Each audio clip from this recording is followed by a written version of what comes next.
Chapter 19. Edward remained a week at the cottage. He was earnestly pressed by Mrs. Dashwood to stay longer, but, as if he were bent only on self-mortification, he seemed resolved to be gone when his enjoyment among his friends was at its height.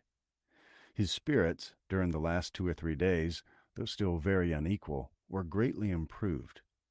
He grew more and more partial to the house and the environs, never spoke of going away without a sigh, declared his time to be wholly disengaged, even doubted to what place he should go when he left him, but still, go he must. Never had any week passed so quickly. He could hardly believe it to be gone. He said so repeatedly. Other things he said, too, which marked the turn of his feelings and gave the lie to his actions. He had no pleasure at Norland. He detested being in town, but either to Norland or London he must go. He valued their kindness beyond anything, and his greatest happiness was in being with them. Yet he must leave them at the end of the week in spite of their wishes and his own, and without any restraint on his time.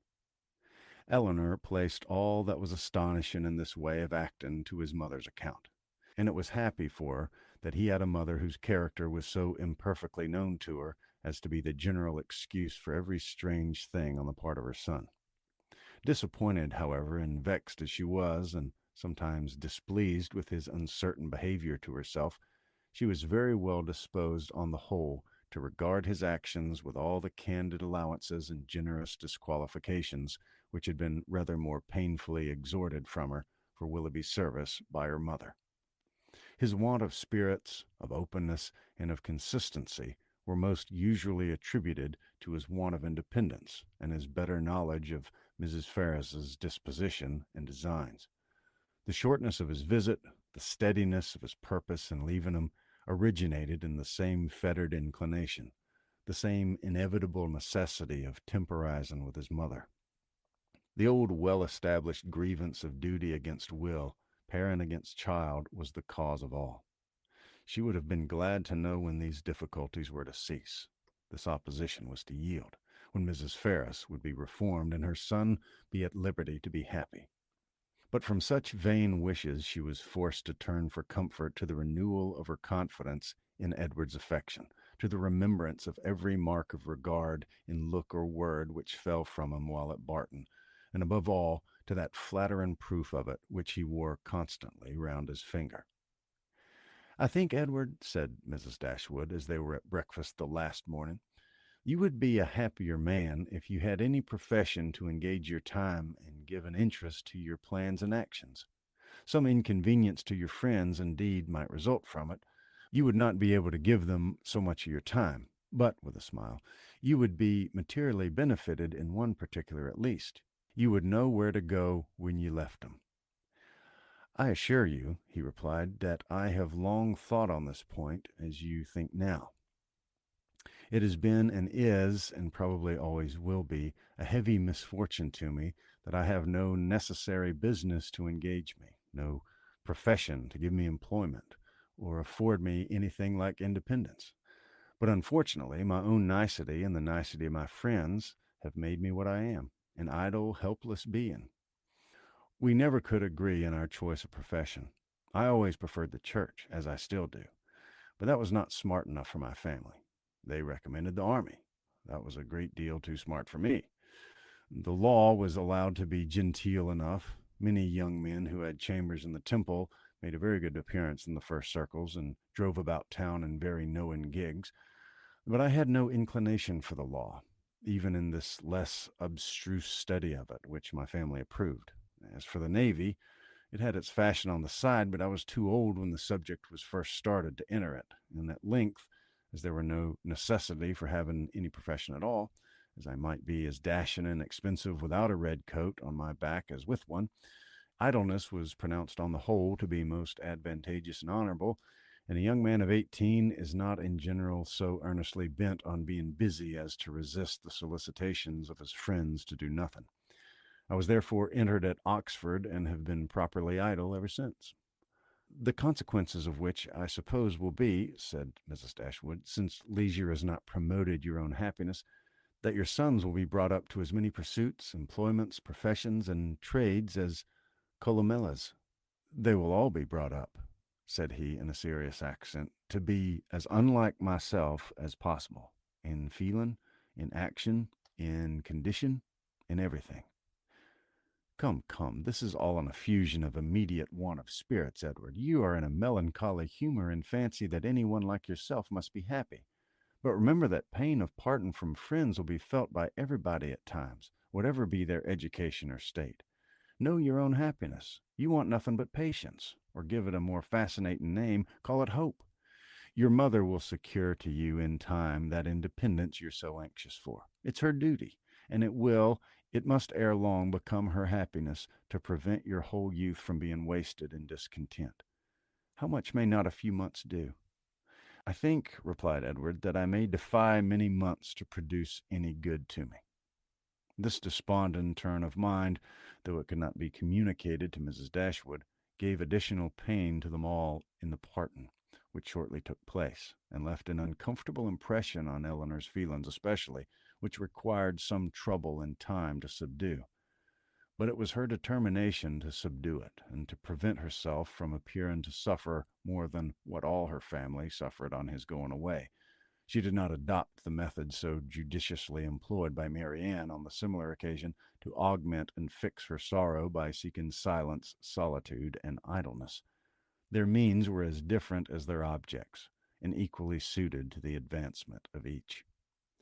Elinor sat down to her drawing table as soon as he was out of the house, busily employed herself the whole day, neither sought nor avoided the mention of his name, appeared to interest herself almost as much as ever in the general concerns of the family, and if by this conduct she did not lessen her own grief, it was at least prevented from unnecessary increase, and her mother and sisters were spared much solicitude on her account. Such behavior as this, so exactly the reverse of her own, appeared no more meritorious to Marianne than her own had seemed faulty to her. The business of self-command she settled very easily. With strong affections it was impossible. With calm ones it could have no merit. That her sister's affections were calm she dared not deny, though she blushed to acknowledge it. And of the strength of her own she gave a very striking proof, by still loving and respecting that sister in spite of this mortifying conviction. Without shutting herself up from her family or leaving the house in determined solitude to avoid them, or lying awake the whole night to indulge meditation, Elinor found every day afforded her leisure enough to think of Edward, and of Edward's behavior in every possible variety which the different state of her spirits at different times could produce, with tenderness, pity, approbation, censure, and doubt. There were moments in abundance when, if not by the absence of her mother and sisters, at least by the nature of her employments, conversation was forbidden among them, and every effect of solitude was produced. Her mind was inevitably at liberty. Her thoughts could not be chained elsewhere, and the past and the future on a subject so interesting must be before her, must force her attention and engross her memory, her reflection, and her fancy. From a reverie of this kind, as she sat at her drawing table, she was roused one morning, soon after Edward's leaving him, by the arrival of company. She happened to be quite alone. The closing of the little gate at the entrance of the green court in front of the house drew her eyes to the window, and she saw a large party walking up to the door. Amongst them were Sir John and Lady Middleton and Mrs. Jennings, but there were two others, a gentleman and a lady who were quite unknown to her. She was sitting near the window, and as soon as Sir John perceived her, he left the rest of the party to the ceremony of knocking at the door, and stepping across the turf, obliged her to open the casement to speak to him, though the space was so short between the door and the window as to make it hardly possible to speak at one without being heard at the other. "Well," he said, "we've brought you some strangers. How do you like 'em?" "Hush, they'll hear you." "Never mind if they do. It's only the Palmers. Charlotte's very pretty, I can tell you. You may see her if you look this way." As Elinor was certain of seeing her in a couple of minutes, without taking that liberty, she begged to be excused. "Where's Marianne? Has she run because we're come? I see her instruments open." "She's walking, I believe." They were now joined by Mrs. Jennings, who had not patience enough to wait till the door was opened before she told her story. She came hallooing to the window. "How do you do, my dear? How does Mrs. Dashwood do? And where are your sisters? What, all alone? You'll be glad of a little company to sit with you. I've brought my other son and daughter to see you. Only think of their coming so suddenly. I thought I heard a carriage last night while we were drinking our tea, but it never entered my mind that it could be them. I thought of nothing but whether it might not be Colonel Brandon come back again. So I said to Sir John, I do think I hear a carriage. Perhaps it's Colonel Brandon come back again." Eleanor was obliged to turn from her in the middle of her story to receive the rest of the party. Lady Middleton introduced the two strangers. Mrs. Dashwood and Margaret came downstairs at the same time, and they all sat to look at one another, while Mrs. Jennings continued her story as she walked through the passage into the parlor, attended by Sir John. Mrs. Palmer was several years younger than Lady Middleton, and unlike her in every respect. She was short and plump, had a very pretty face, and the finest expression of good humor in it that could possibly be. Her manners were by no means so elegant as her sister's, but they were much more presupposing. She came in with a smile, smiled all the time of her visit, except when she laughed, and smiled when she went away. Her husband was a grave-looking young man of 5 or 6 and 20, with an air of more fashion and sense than his wife, but of less willingness to please or be pleased. He entered the room with a look of self-consequence, slightly bowed to the ladies without speaking a word, and after briefly surveying them in their apartments, took up a newspaper from the table and continued to read it as long as he stayed. Mrs. Palmer, on the contrary, who was strongly endowed by nature with a turn for being uniformly civil and happy, was hardly seated before her admiration of the parlor and everything in it burst forth. "Well, what a delightful room this is. I never saw anything so charming. Only think, Mamma, how it's improved since I was here last. I always thought it was such a sweet place, ma'am," turning to Mrs. Dashwood, "but you have made it so charming. Oh, only look, sister, how delightful everything is. How should I like such a house for myself? Should you not, Mr. Palmer?" Mr. Palmer made her no answer, and did not even raise his eyes from the newspaper. "Mr. Palmer does not hear me," she said, laughing. "He never does sometimes. It's so ridiculous." This was quite a new idea to Mrs. Dashwood. She had never been used to find wit in the inattention of anyone, and could not help looking with surprise at them both. Mrs. Jennings, in the meantime, talked on as loud as she could, and continued her account of their surprise the evening before on seeing their friends, without ceasing till everything was told. Mrs. Palmer laughed heartily at the recollection of their astonishment, and everybody agreed 2 or 3 times over that it had been quite an agreeable surprise. "You may believe how glad we all were to see him," added Mrs. Jennings, leaning forward towards Eleanor, and speaking in a low voice, as if she meant to be heard by no one else, though they were seated on different sides of the room. "But, however, I can't help wishing they had not traveled quite so fast, nor made such a journey of it, for they came all around by London on account of some business. For you know," nodding significantly and pointing to her daughter, "it was wrong in her situation. I wanted her to stay home and rest this morning, but she would come with us. She longed so much to see you all." Mrs. Palmer laughed and said it would not do her any harm. "She expects to be confined in February," continued Mrs. Jennings. Lady Middleton could no longer endure such a conversation, and therefore exerted herself to ask Mr. Palmer if there were any news in the paper. "No, none at all," he replied, and read on. "Here comes Marianne," cried Sir John. "Now, Palmer, you shall see a monstrous pretty girl." He immediately went into the passage, opened the front door, and ushered her in himself. Mrs. Jennings asked her, as soon as she appeared, if she had not been to Allenham, and Mrs. Palmer laughed so heartily at the question as to show she understood it. Mr. Palmer looked up on her entering the room, stared at her some minutes, and then returned to his newspaper. Mrs. Palmer's eye was now caught by the drawings which hung up around the room. She got up to examine them. "Oh, dear, how beautiful they are! Well, how delightful! Do but look, Mamma, how sweet! I declare they are charming. I wish I could look at them forever." And then, sitting down again, she very soon forgot that there were any such things in the room. When Lady Middleton rose to go away, Mr. Palmer rose also, laid down the newspaper, stretched himself, and looked at them all around. "My love, have you been asleep?" said his wife, laughing. He made her no answer, and only observed again, after examining the room, that it was very low-pitched, and that the ceiling was crooked, and he made his bow and departed with the rest. Sir John had been very urgent with them all to spend the next day at the park. Mrs. Dashwood, who did not choose to dine with them oftener than they dined at the cottage, absolutely refused on her own account. Her daughters might do as they pleased. But they had no curiosity to see how Mr. and Mrs. Palmer ate their dinner, and no expectation of pleasure from them any other way. They attempted, therefore, likewise to excuse themselves. The weather was uncertain, and not likely to be good. But Sir John would not be satisfied. The carriage should be sent for him, and they must come.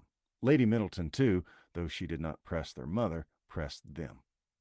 Mrs. Jennings and Mrs. Palmer joined their entreaties. All seemed equally anxious to avoid a family party, and the young ladies were obliged to yield. "Why should they ask us?" said Marianne as soon as they were gone. "The rent of this cottage is said to be low, but we have it on very hard terms if we're to dine at the park whenever anyone is staying either with them or with us." "They can mean no less to be civil and kind to us now," said Eleanor, "by these frequent invitations, than by those which we received from them a few weeks ago. The alteration is not in them, if their parties are grown tedious and dull. We must look for change elsewhere." Chapter 20. As the Miss Dashwoods entered the drawing-room of the park the next day at one door, Mrs. Palmer came running in at the other, looking as good-humored and merry as before. She took 'em all most affectionately by the hand and expressed great delight in seeing 'em again. "I'm so glad to see you," said she, seating herself between Eleanor and Marianne, "for it's so bad a day I was afraid you might not come, which would be a shocking thing, as we go away again tomorrow. We must go, for the Westons come to us next week, you know. It was quite a sudden thing, our coming at all, and I knew nothing of it till the carriage was coming to the door, and then Mr. Palmer asked if I would go with him to Barton. He is so droll. He never tells me anything. I'm so sorry we can't stay longer. However, we shall meet again in town very soon, I hope." They were obliged to put an end to such an expectation. "Not go to town?" cried Mrs. Palmer with a laugh. "I shall be quite disappointed if you do not. I could get the nicest house in the world for you, next door to ours, in Hanover Square. You must come, indeed. I'm sure I shall be very happy to chaperone you any time till I'm confined, if Mrs. Dashwood would not like to go into public." They thanked her, but were obliged to resist all her entreaties. "Oh, my love," cried Mrs. Palmer to her husband, who had just entered the room, "you must help me persuade the Miss Dashwoods to go to town this winter." Her love made no answer, and after bowing slightly to the ladies, began complaining of the weather. "How horrid all this is," said he. "Such weather makes everything and everybody disgusting. Dullness is as much produced within doors as without by rain. It makes one detest all one's acquaintances. What the devil does Sir John mean by not having a billiard room in his house? How few people know what comfort is. Sir John is as stupid as the weather." The rest of the company soon dropped in. "I'm afraid, Miss Marianne," said Sir John, "you've not been able to take your usual walk to Allenham today." Marianne looked very grave and said nothing. "Oh, don't be so sly before us," said Mrs. Palmer, "for we all know about it, I assure you, and I admire your taste very much, for I think he's extremely handsome. We do not live a great way from him in the country, you know, not above 10 miles, I dare say." "Much nearer 30, said her husband. "Ah, well, there's not much difference. I never was at his house, but they say it's a sweet, pretty place." "As vile a spot as I ever saw in my life," said Mr. Palmer. Marianne remained perfectly silent, though her countenance betrayed her interest in what was said. "Is it very ugly?" continued Mrs. Palmer. "Then it must be some other place that's so pretty, I suppose." When they were seated in the dining-room, Sir John observed with regret that they were only 8 altogether. "My dear," he said to his lady, "it's very provoking that we should be so few. Why did you not ask the Gilberts to come to us today?" "Did not I tell you, Sir John, when you spoke to me about it before, that it could not be done? They dined with us last." "You and I, Sir John," said Mrs. Jennings, "should not stand upon such ceremony." "Then you would be very ill-bred," cried Mr. Palmer. "My love, you contradict everybody," said his wife with her usual laugh. "Don't you know that you're quite rude?" "I didn't know I contradicted anybody in calling your mother ill-bred." "Oh, you may abuse me as you please," said the good-natured old lady. "You have taken Charlotte off my hands and cannot give her back again. So there, I have the whip hand of you." Charlotte laughed heartily to think that her husband could not get rid of her, and exultantly said she did not care how cross he was to her, as they must live together. It was impossible for anyone to be more thoroughly good-natured or more determined to be happy than Mrs. Palmer. The studied indifference, insolence, and discontent of her husband gave her no pain, and when he scolded or abused her, she was highly diverted. "Mr. Palmer's so droll," said she in a whisper to Eleanor. "He's always out of humor." Eleanor was not inclined, after a little observation, to give him credit for being so genuinely and unaffectedly ill-natured or ill-bred as he wished to appear. His temper might perhaps be a little soured by finding, like many others of his sex, that through some unaccountable bias in favor of beauty, he was the husband of a very silly woman. But she knew that this kind of blunder was too common for any sensible man to be lastingly hurt by. It was rather a wish of distinction, she believed, which produced his contemptuous treatment of everybody and his general abuse of everything before him. It was the desire of appearing superior to other people.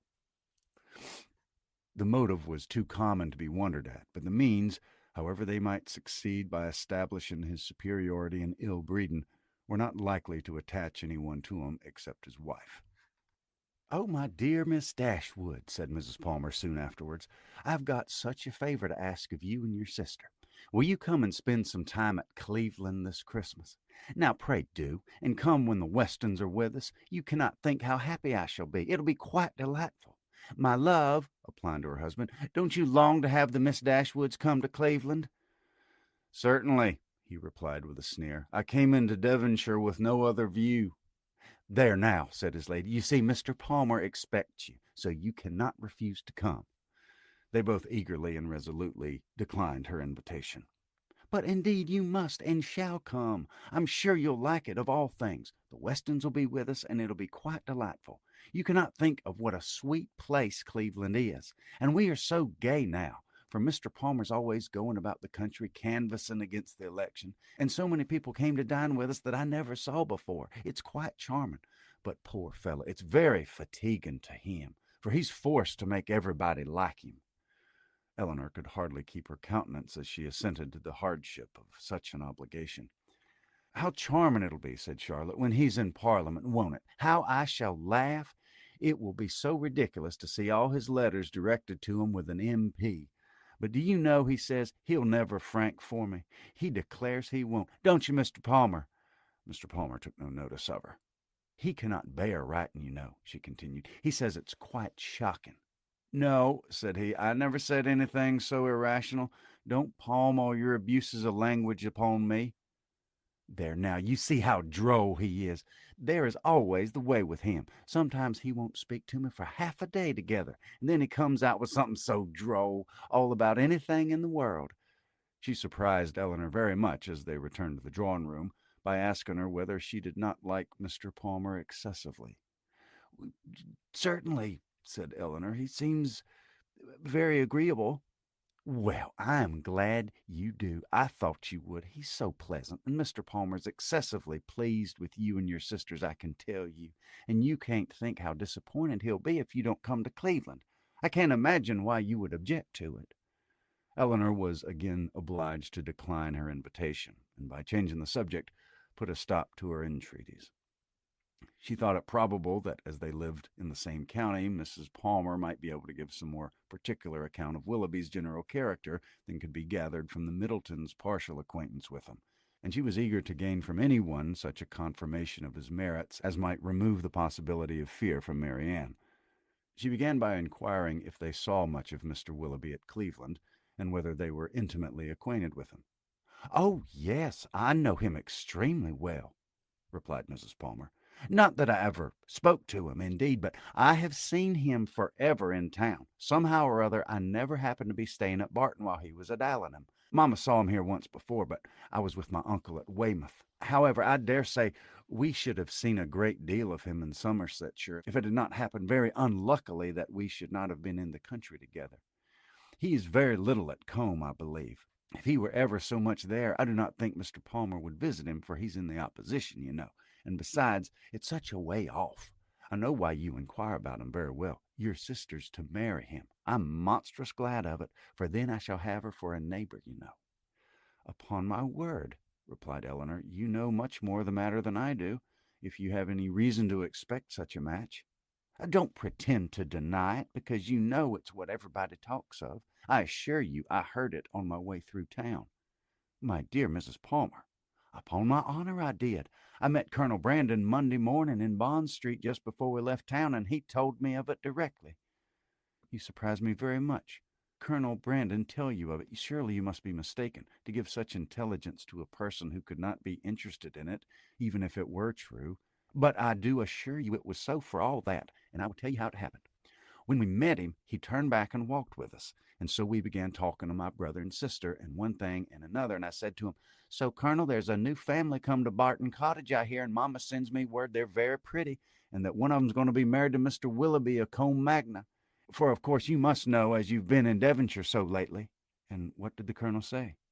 Oh, he did not say so much, but he looked as if he knew it to be true. So from that moment I set it down as certain. It'll be quite delightful, I declare. When's it to take place? Mr. Brandon was very well, I hope? Oh, yes, quite well, and so full of your praises. He did nothing but say fine things of you.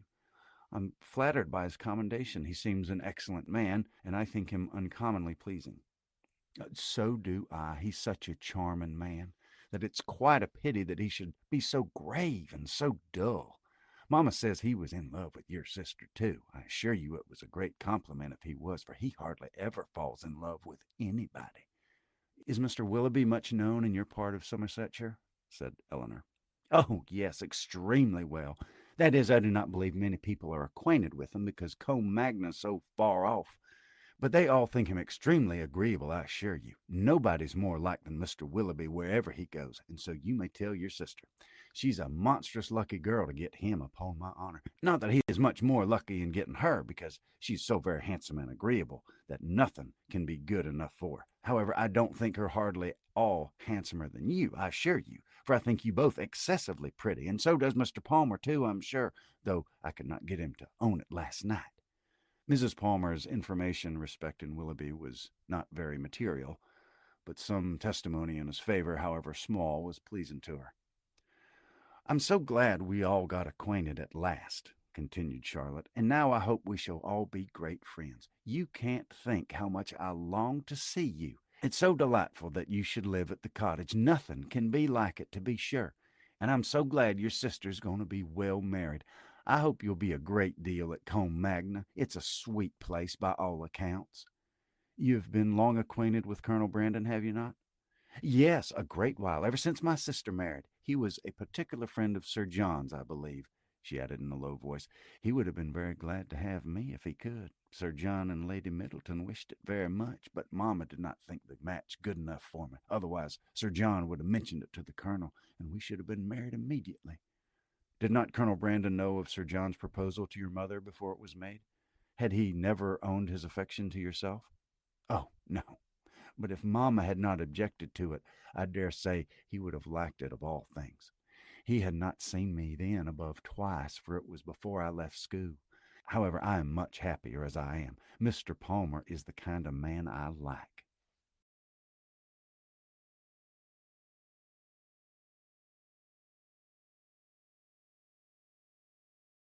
Chapter 21.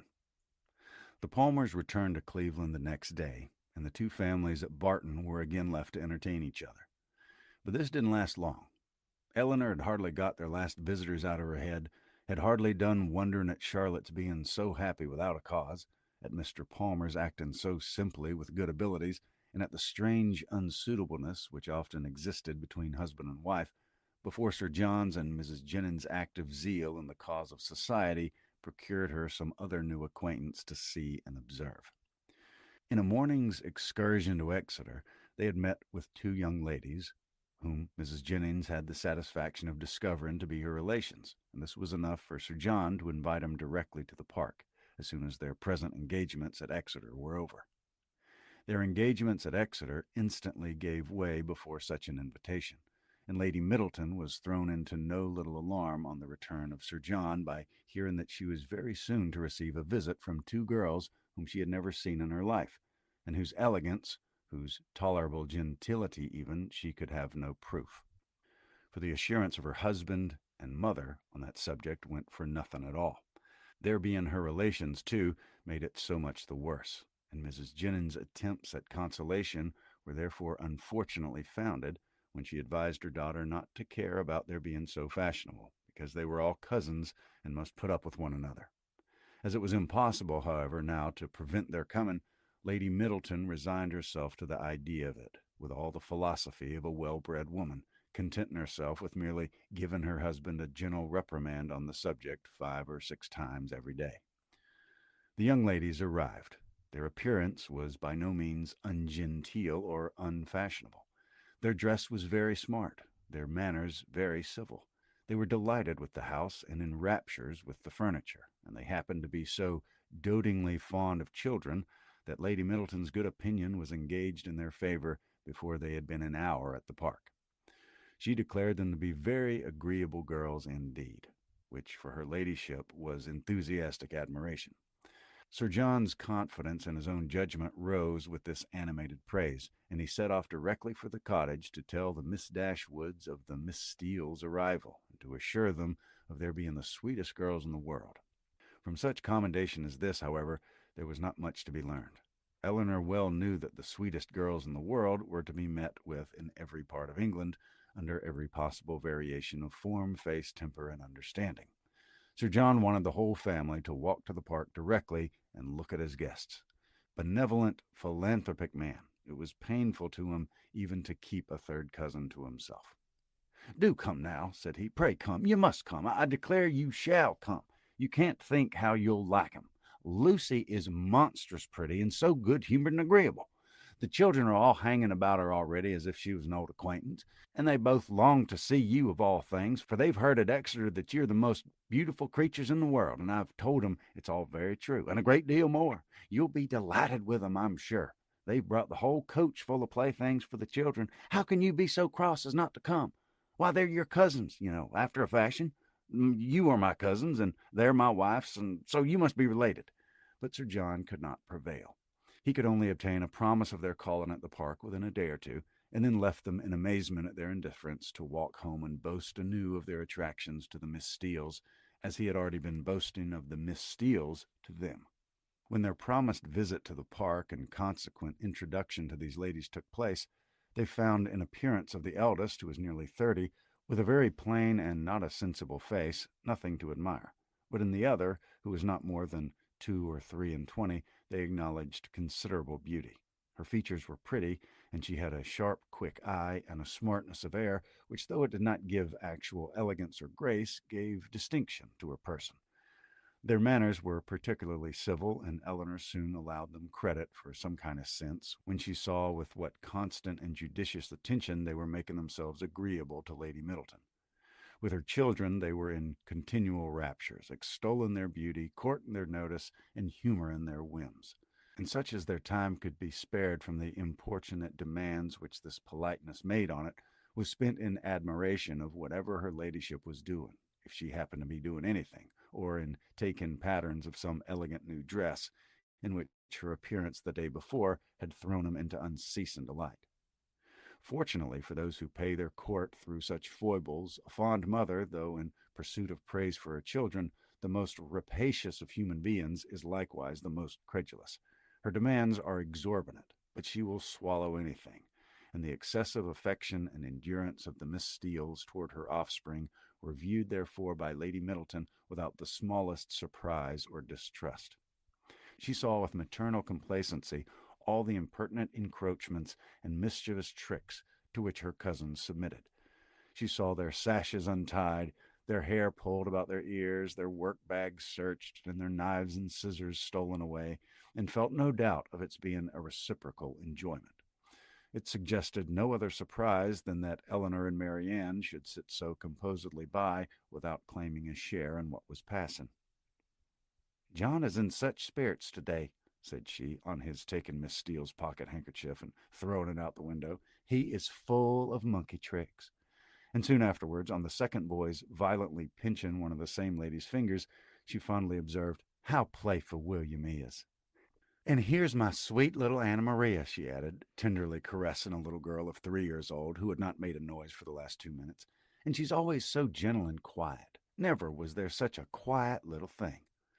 But unfortunately, in bestowing these embraces, a pin in her ladyship's headdress slightly scratching the child's neck produced from this pattern of gentleness such violent screams as could hardly be outdone by any creature professedly noisy.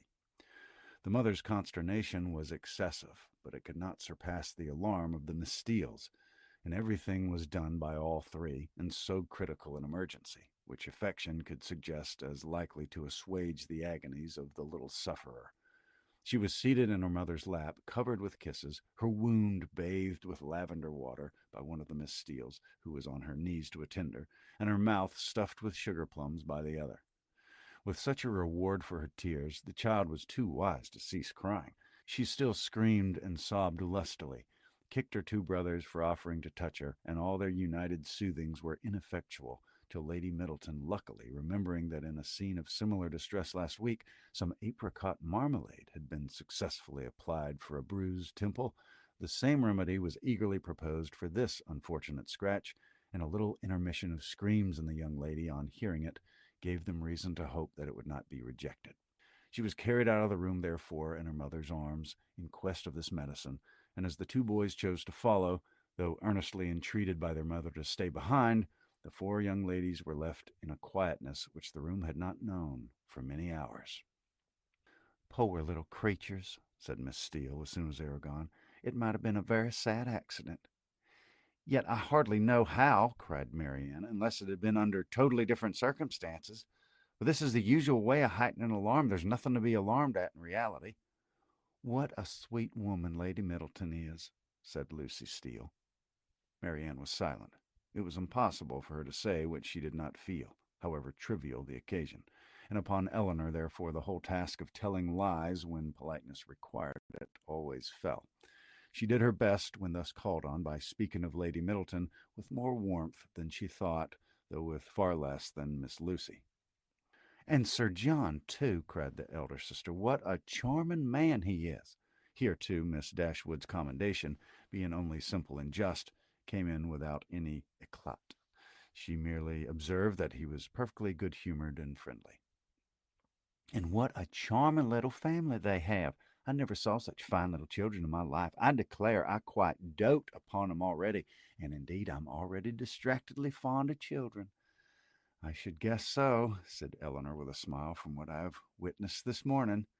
"I have a notion," said Lucy, "you think the little Middletons rather too much indulged. Perhaps they may be the outside of enough, but it's so natural in Lady Middleton. For my part, I love to see children full of life and spirits. I cannot bear them if they're tame and quiet." "I confess," replied Eleanor, "that while I'm at Barton Park, I never think of tame and quiet children with any abhorrence." A short pause succeeded this speech, which was first broken by Miss Steele, who seemed very much disposed for conversation, and who now said rather abruptly, "And how do you like Devonshire, Miss Dashwood? I suppose you're very sorry to leave Sussex." In some surprise at the familiarity of this question, or at least of the manner in which it was spoken, Eleanor replied that she was. "Norland is a prodigious beautiful place, is it not?" added Miss Steele. "We have heard Sir John admire it excessively," said Lucy, who seemed to think some apology necessary for the freedom of her sister. "I think every one must admire it," replied Eleanor, "whoever saw the place, though it's not to be supposed that anyone can estimate its beauties as we do." "And have you had a great many smart beaux there? I suppose you had not so many in this part of the world. For my part, I think they are a vast addition anyways." "But why should you think," said Lucy, looking ashamed of her sister, "that there are not as many genteel young men in Devonshire as Sussex?" "Nay, nay, my dear, I'm sure I don't pretend to say that there aren't. I'm sure there's a vast many smart beaux in Exeter, but how could I tell what smart beaux there might be about Norland? And I was only afraid the Miss Dashwoods might find it dull at Barton if they had not so many as they used to have. But perhaps you young ladies may not care about the beaux, and had as lief be without 'em as with 'em. For my part, I think they are vastly agreeable, provided they dress smart and behave civil. But I can't bear to see 'em dirty and nasty. Now there's Mr. Rose at Exeter, a prodigious smart young man, quite a beau, clerk to Mr. Simpson, you know, and if you do but meet him of a morning, he's not fit to be seen. I suppose your brother was quite a beau, Miss Dashwood, before he married, as he was so rich. Upon my word, replied Elinor, I can't tell you, for I do not perfectly comprehend the meaning of the word, but this I can say, that if he was ever a beau before he married, he is still one, for there is not the smallest alteration in him. Oh dear, one never thinks of married men's being beaux. They have something else to do. Lord, Anne, cried her sister, you can talk of nothing but beaux. You'll make Miss Dashwood believe you think of nothing else. And then to turn the discourse, she began admiring the house and furniture. This specimen of the Miss Steeles was enough. The vulgar freedom and folly of the eldest left her no recommendation, and as Elinor was not blinded by the beauty or the shrewd look of the youngest, to her want of real elegance and artlessness, she left the house without any wish of knowing 'em better. Not so the Miss Steeles. They came from Exeter, well provided with admiration for the use of Sir John Middleton, his family, and all his relations. And no small proportion was now dealt out to his fair cousins, whom they declared to be the most beautiful, elegant, accomplished, and agreeable girls they had ever beheld, and with whom they were particularly anxious to be better acquainted. And to be better acquainted, therefore, Elinor soon found was their inevitable lot. And to be better acquainted, therefore, Elinor soon found was their inevitable lot. For as Sir John was entirely on the side of the Miss Steeles, their party would be too strong for opposition, and that kind of intimacy must be submitted to which consists of sitting an hour or two together in the same room almost every day. Sir John could do no more, but he did not know that any more was required. To be together was, in his opinion, to be intimate, and while his continual schemes for their meeting were effectual, he had not a doubt of their being established friends. To do him justice, he did everything in his power to promote their unreserve by making the Miss Steeles acquainted with whatever he knew or supposed of his cousin's situations in the most delicate particulars. And Elinor, who had not seen them more than twice before the eldest of them wished her joy on her sister's having been so lucky as to make a conquest of a very smart beau since she came to Barton. "'Twill be a fine thing to have her married so young, to be sure," said she, "and I hear he is quite a beau and prodigious handsome. And I hope you may have as good luck yourself soon, and perhaps you may have a friend in the corner already." Elinor could not suppose that Sir John would be more nice in proclaiming his suspicions of her regard for Edward than he had been with respect to Mary Anne. Indeed, it was rather his favourite joke of the two, as being somewhat newer and more conjectural. And since Edward's visit, they had never dined together without his drinking to her best affections with so much significancy and so many nods and winks as to excite general attention. The letter F had likewise invariably brought forward and found productive of such countless jokes that its character as the wittiest letter in the alphabet had long been established with Elinor.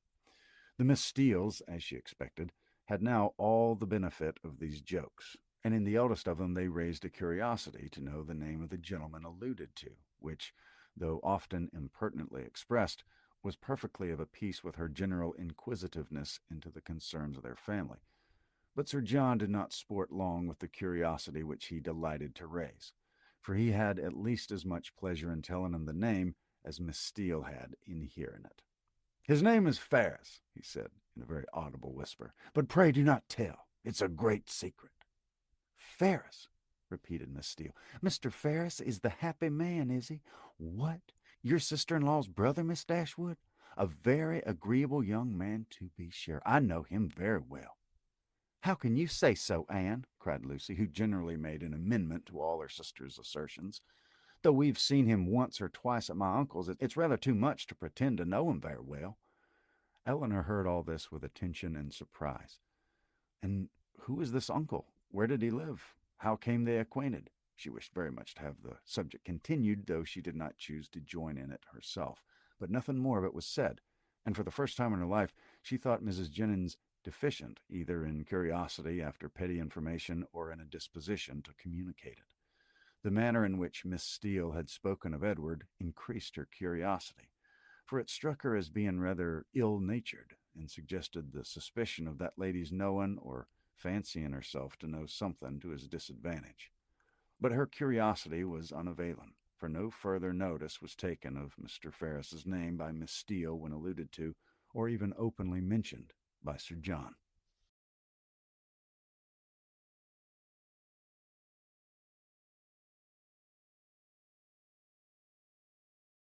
Chapter 22. Mary Ann, who had never much toleration for anything like impertinence, vulgarity, inferiority of parts, or even difference of taste from herself, was at this time particularly ill disposed, from the state of her spirits, to be pleased with the Miss Steeles or to encourage their advances. And to the invariable coldness of her behavior towards them, which checked every endeavor at intimacy on their side, Eleanor principally attributed that preference of herself which soon became evident in the manners of both, but especially of Lucy, who missed no opportunity of engaging her in conversation, or of striving to improve their acquaintance by an easy and frank communication of her sentiments. Lucy was naturally clever. Her remarks were often just and amusing, and as a companion for half an hour, Eleanor frequently found her agreeable. But her powers had received no aid from education. She was ignorant and illiterate, and her deficiency of all mental improvement, her want of information in the most common particulars, could not be concealed from Miss Dashwood, in spite of her constant endeavor to appear to advantage. Eleanor saw and pitied her for the neglect of abilities which education might have rendered so respectable. But she saw, with less tenderness of feeling, the thorough want of delicacy, of rectitude, of integrity of mind, which her intentions, her assiduities, her flatteries at the park betrayed. And she could have no longer satisfaction in the company of a person who joined insincerity with ignorance, whose want of instruction prevented their meeting in conversation on terms of equality, and whose conduct towards others made every show of attention and deference towards herself perfectly valueless. "You'll think my question an odd one, I dare say," said Lucy to her one day, as they were walking together from the park to the cottage. "But pray, are you personally acquainted with your sister-in-law's mother, Mrs. Ferris?" Eleanor did not think the question a very odd one, and her countenance expressed it, as she answered that she had never seen Mrs. Ferris. "Indeed," replied Lucy. "I wonder at that, for I thought you must have seen her at Norland sometimes. Then perhaps you cannot tell me what sort of woman she is." "No," returned Eleanor, cautious of giving her real opinion of Edward's mother, and not very desirous of satisfying what seemed impertinent curiosity. "I know nothing of her." "I'm sure you think me very strange for inquiring about her in such a way," said Lucy, eyeing Eleanor attentively as she spoke. "But perhaps there may be reasons. I wish I might venture, but however, I hope you'll do me the justice of believing that I do not mean to be impertinent." Eleanor made her a civil reply, and they walked on for a few minutes in silence. It was broken by Lucy, who renewed the subject again by saying, with some hesitation, "I cannot bear to have you think me impertinently curious. I'm sure I would rather do anything in the world than be thought so by a person whose good opinion is so well worth having as yours, and I'm sure I should not have the smallest fear of trusting you. Indeed, I should be very glad of your advice how to manage in such an uncomfortable situation as I am in. However, there's no occasion to trouble you. I'm sorry you do not happen to know Mrs. Ferris." "I'm sorry I do not," said Eleanor in great astonishment, "if it could be of any use to you to know my opinion of her. But I really never understood that you were at all connected with that family, and therefore I'm a little surprised, I confess, at so serious an inquiry into her character." "Oh, I dare say you are, and I'm sure I do not at all wonder at it. But if I dared tell you all, you would not be so much surprised. Mrs. Ferris is certainly nothing to me at present, but the time may come, how soon it will come must depend upon herself, when we may be very intimately connected." She looked down as she said this, amiably bashful, with only one side glance at her companion to observe its effect on her. "Good heavens!" cried Eleanor. What do you mean? Are you acquainted with Mr. Robert Ferris? Can you be?" And she did not feel much delighted with the idea of such a sister-in-law. "No," replied Lucy, "not to Mr. Robert Ferris. I never saw him in my life. But," fixing her eyes upon Eleanor, "to his eldest brother." What felt Eleanor in that moment? Astonishment, That would have been as painful as it was strong had not an immediate disbelief of the assertion attended it. She turned towards Lucy in silent amazement, unable to divine the reason or object of such a declaration. And though her complexion varied, she stood firm in incredulity and felt in no danger of a hysterical fit or swoon. "You may be well surprised," continued Lucy, "for to be sure you could have had no idea of it before, for I dare say he never dropped the smallest hint of it to you or your family, because he's always meant it to be a great secret, and I'm sure he's been faithfully kept so by me to this hour. Not a soul of all my relations know of it but Anne, and I never should have mentioned it to you if I had not the greatest dependence in the world upon your secrecy. And I really thought my behavior in asking so many questions about Mrs. Ferris must seem so odd that it ought to be explained. And I do not think Mr. Ferris can be displeased when he knows I've trusted you, because I know he has the highest opinion in the world of all your family and looks upon you and the other Miss Dashwoods quite as his own sisters." She paused. Eleanor for a few moments remained silent. Her astonishment at what she heard was at first too great for words. But at length, forcing herself to speak, and speak cautiously, she said with calmness of manner, which tolerably well concealed her surprise and solicitude, "May I ask if your engagement is of long standing?" "We've been engaged these 4 years." "4 years?" "Yes." Eleanor, though greatly shocked, still felt unable to believe it. "I did not know," she said, "that you were even acquainted till the other day." "Our acquaintance, however, is of many years' date. He was under my uncle's care, you know, a considerable while." "Your uncle?" "Yes, Mr. Pratt. Did you never hear talk of Mr. Pratt?" "I think I have," replied Eleanor, with an exertion of spirits which increased with her increase of emotion. "He was 4 years with my uncle, who lives at Longstaple near Plymouth. It was there our acquaintance begun, for my sister and me was often staying with my uncle, and it was there our engagement was formed, though not till a year after he had quitted as a pupil, for he was always with us afterwards. I was very unwilling to enter into it, as you may imagine, without the knowledge and approbation of his mother, but I was too young and loved him too well to be so prudent as I ought to have been. Though you do not know him so well as me, Miss Dashwood, you must have seen him enough to be sensible he's very capable of making a woman sincerely attached to him." "Certainly," answered Eleanor, without knowing what she said, but after a moment's reflection she added, with revived security of Edward's honor and love, of her companion's falsehood, "Engaged to Mr. Ferris. I confess myself so totally surprised at what you tell me that really, I beg your pardon, but surely there must be some mistake of person or name. We cannot mean the same Mr. Ferris."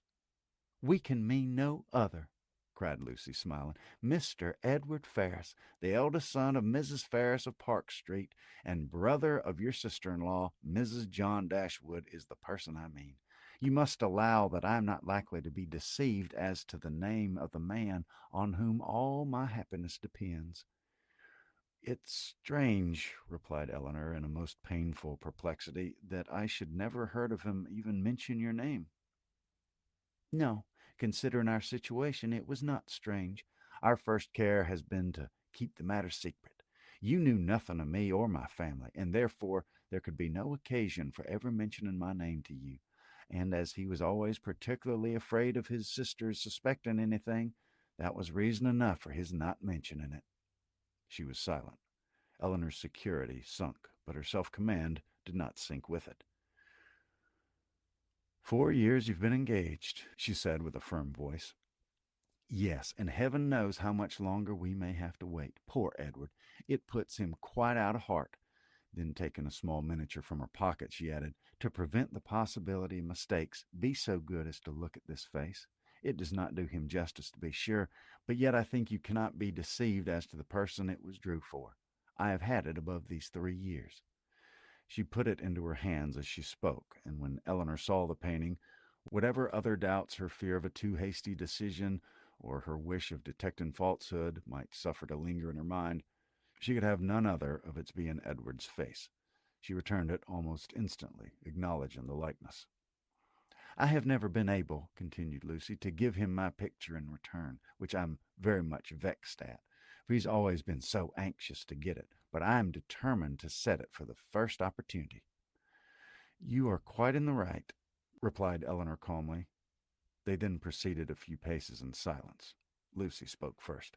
"I am sure," said she, "I have no doubt in the world of your faithfully keeping this secret, because you must know of what importance it is to us not to have it reach his mother, for she would never approve of it, I dare say. I shall have no fortune, and I fancy she's an exceeding proud woman." "I certainly did not seek your confidence," said Eleanor, "but you do me no more than justice in imagining that I may be depended on.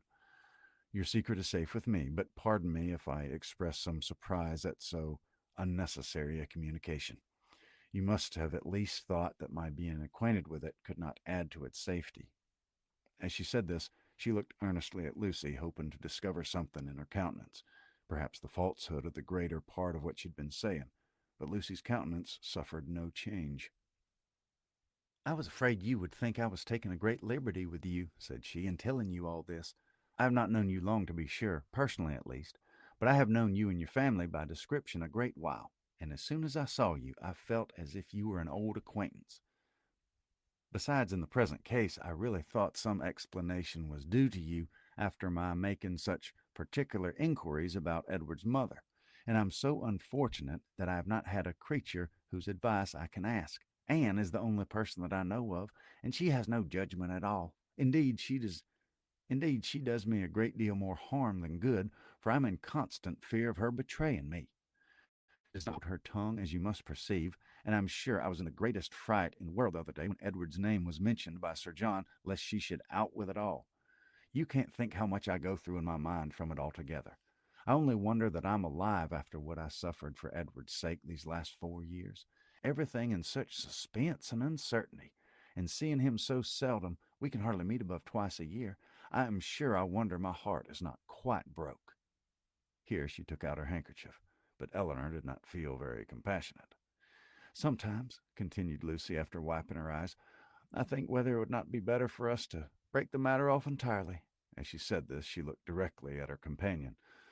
"But then at other times I have not resolution enough for it. I cannot bear the thoughts of making him so miserable as to know the very mention of the thing would do. And on my own account, too, so dear as he is to me, I don't think I could equal to it. What would you advise me to do in such a case, Miss Dashwood? What would you do yourself?" "Pardon me," replied Eleanor, startled by the question, "but I can give you no advice under such circumstances. Your own judgment must direct you." "To be sure," continued Lucy, after a few minutes' silence on both sides, "his mother must provide for him some time or other. But poor Edward is so cast down by it. Did you not think him dreadful low-spirited when he was at Barton? He was so miserable when he left us at Longstaple to go to you that I was afraid you would think him quite ill." "Did he come from your uncle's, then, when he visited us?" "Oh, yes, he had been staying a fortnight with us. Did you think he came directly from town?" "No," replied Eleanor, most feelingly sensible of every fresh circumstance in favor of Lucy's veracity. "I remember he told us that he'd been staying a fortnight with some friends near Plymouth." She remembered, too, at her own surprise at the time, at his mentioning nothing farther of those friends, at his total silence with respect even to their names. "Did you not think him sadly out of spirits?" repeated Lucy. "We did, indeed, particularly so when he first arrived. I begged him to exert himself, for fear you should suspect what was the matter, but it made him so melancholy not being able to stay more than a fortnight with us, and seeing me so much affected, poor fellow. I'm afraid it's just the same with him now, for he writes in wretched spirits. I heard from him just before I left Exeter," taking a letter from her pocket, and carelessly showing the direction to Eleanor. "You know his hand, I dare say. A charming one it is. But it is not written so well as usual. He was tired, I dare say, for he had just filled the sheet to me as full as possible." Eleanor saw that it was his hand, and she could doubt no longer. This picture, she had allowed herself to believe, might have been accidentally obtained. It might not have been Edward's gift, but a correspondence between them by letter could subsist only under a positive engagement, could be authorized by nothing else. For a few moments she was almost overcome. Her heart sunk within her, and she could hardly stand.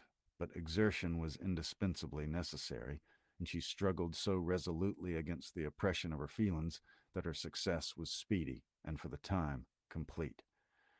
Writing to each other, said Lucy, returning the letter to her pocket, is the only comfort we have in such long separations. Yes, I have one other comfort in his picture, but poor Edward has not even that. If he had but my picture, he says he should be easy. I gave him a lock of my hair and a ring when he was at Longstaple last, and that was some comfort to him, he said, but not equal to a picture. Perhaps you might notice the ring when you saw him? I did, said Eleanor with a composure of voice under which was concealed an emotion and distress beyond anything she had ever felt before. She was mortified, shocked, confounded. Fortunately for her, they had now reached the cottage, and the conversation could be continued no farther. After sitting with them a few minutes, the Miss Steeles returned to the park, and Eleanor was then at liberty to think and be wretched.